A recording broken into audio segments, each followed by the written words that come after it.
আসসালামু আলাইকুম আরহামতুল্লাহি ওবরাকাতুহু। প্রিয় দিনী ভাই ও বোনেরা, আশা করি আল্লাহ সুবহানাহু ওয়া তাআলার রহমতে আপনারা সকলেই ভালো আছেন। পারস্য উপসাগরের আরব দেশগুলোর সব বন্দর বন্ধ হয়ে হরমুজ প্রণালীতে জাহাজ চলাচল পুরোপুরি বন্ধ হয়ে গেছে। ফলে জ্বালানি রফতানি এবং আঞ্চলিক বাণিজ্যে বড় ধরনের অচলাবস্থার সৃষ্টি হয়েছে। এখন প্রশ্ন করতে পারেন যে তাতে কি হয়েছে? এই প্রশ্ন যে কেউ করতে পারে, কিন্তু এখানে গভীর তথ্য লুকিয়ে আছে। হাদিসে রাসূল করিম সাল্লাল্লাহু আলাইহি ওয়াসাল্লাম যা বলেছেন তাই এখন বাস্তবে রূপায়িত হতে যাচ্ছে।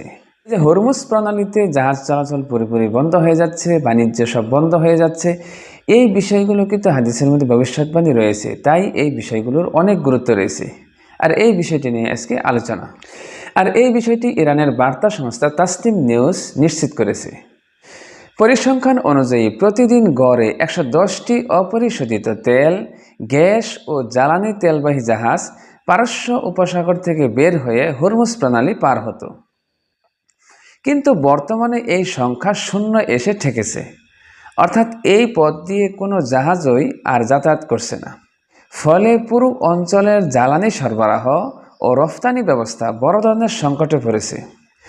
আঞ্চলিক বাণিজ্যের প্রধান কেন্দ্র হিসেবে পরিচিত দুবাইয়ের জেবেল আলী বন্দরটিও এখন অচল।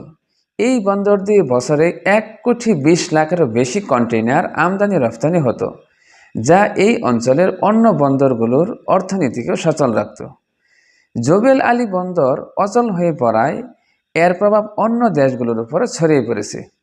হরমুজ প্রণালী দিয়ে জাহাজ চলাচল বন্ধ থাকায় এই অঞ্চলের বন্দরগুলোতে মালামাল আসা যাওয়া পুরোপুরি থেমে গেছে।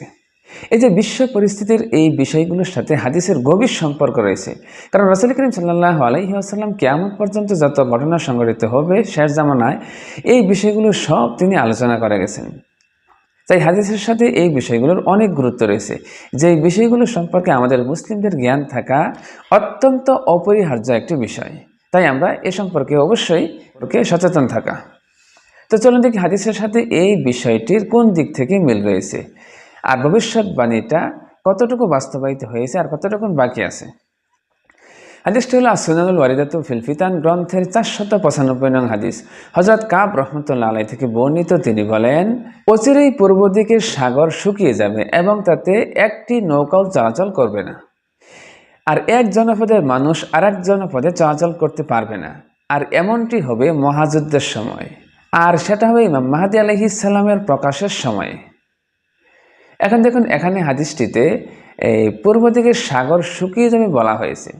এখানে শুকিয়ে যাওয়ার ব্যাখ্যা অনেক হতে পারে, যে এটা রূপকর্তে হতে পারে, কারণ একটা সাগর পুরোপুরি শুকিয়ে যাওয়া সম্ভব নয়।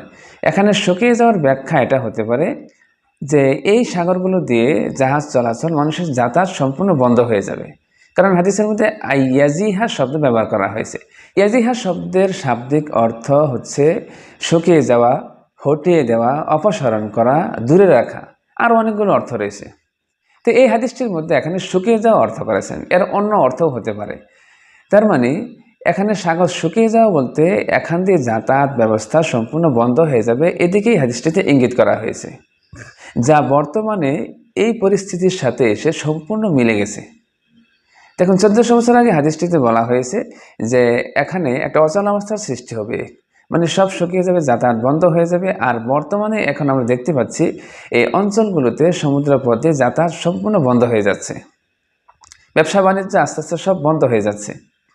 তো সামনের পরিস্থিতি হয়তো আরও জটিল আকার ধারণ করবে, যেটা আমরা আরও স্পষ্ট রূপে বুঝতে পারবো।